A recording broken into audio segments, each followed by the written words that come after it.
কৃষ্ণ গৌর ভক্তমণ্ডলী, আজকে ভগবান শ্রীকৃষ্ণের শুভ আবির্ভাব ও জন্মাষ্টমী তিথি। তো সেই আবির্ভাব ও জন্মাষ্টমী তিথি উপলক্ষে সবাইকে জানাই আন্তরিক শুভেচ্ছা অভিনন্দন। আজকের এই দুর্লভ দিনে যারা ভগবানের এই শুভ জন্মদিন উপলক্ষে উপবাস পালন করবেন তাদের জীবন সার্থক হয়ে যাবে।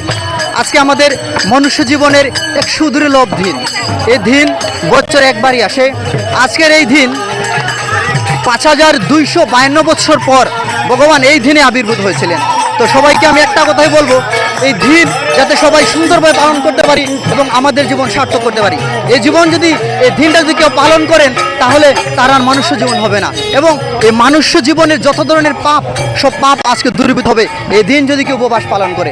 এবং আজকে রাত 12টা 1 মিনিটের সময় ভগবানের শুভ অভিষেক পালন হবে।